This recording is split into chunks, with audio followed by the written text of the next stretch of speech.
자, 안녕하세요 학생 여러분. 자, 이번 시간에 여러분들과 물리량과 측정이라고 하는 주제를 가지고 여러분들과 한번 같이 생각을 해볼 거예요. 이게 이번 시간에 진행될 학습 목표예요.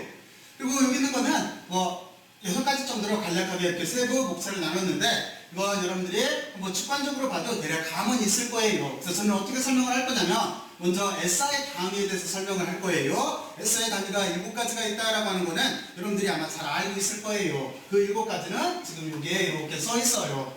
근데 개정된이라고 앞에 이거 붙인 이유는 뭐냐면, 이 SI 단위가 작년에 새로 시행이 됐어요. 시행이 돼서 여기는 킬로그램이나 암페어, 켈빈, 그리고 몰이라고 하는 단위가 새롭게 정의가 됐어요. 그런데 우리는 어떻게 생각할 거냐면은, 여러분들은 지금 우리가 역학특위를 다룰 거예요. 그 역학특위라고 하는 자체는 누가 만들었냐면, 여기 있는 뉴턴이 만들었다라고 하는 거는 여러분들이 잘 알고 있을 거예요. 근데 우리의 주제가, 지금 이 영상의 주제는 뉴턴 역학법칙을 다루는 거기 때문에 이 7가지 SI 단위에 대해서 킬로그램, 미터, 초에 대해서 한번 생각을 해볼 거예요. 그리고 여기 SI 적도화라고 하는 게 있는데, 저 적도화라고 하는 자체는 우리가 어떤 숫자를 나타내는 할 때, 물리량이라고 하는 자체는 어떤 숫자와 단위로서 표현이 되는 거잖아요. 근데 숫자가 엄청나게 커요.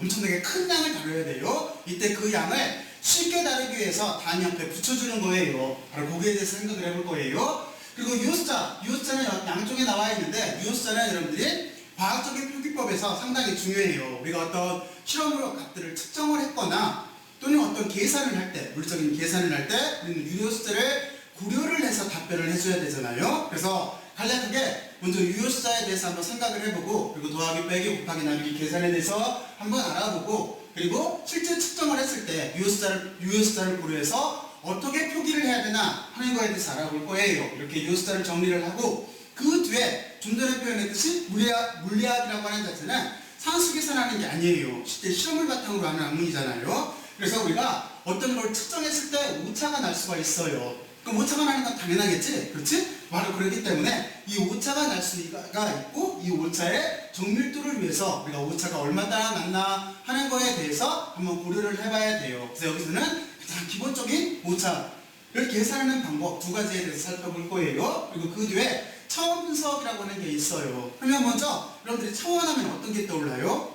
1차원, 2차원, 3차원, 4차원? 그런 차원도 차원이고, 그리고 좀 이따 말하게 될 여기 있는 것처럼 시간이라고 하는 거, 그리고 여기 길이라고 하는 거, 그리고 여기는 질량이라고 하는 거를 이용을 해서 차원이라고 하는 거를 정의를 하고 분석을 할 수가 있어요. 바로 그래서 이 차원 분석을 가지고 정의를 하고, 그리고 이 차원 분석을 이용을 해서 뭐를 할 거냐면은, 우리가 물리학에서 어떤 계산을 할 때 방정식이 나오잖아요. 그럼 방정식이 도대체 틀린 방정식인지 맞는 방정식인지 옳은 방정식인지 바로 이거에 대해서 한번 구별을 해볼 거예요. 여기까지 하는 게 이번 시간의 학습 목표예요.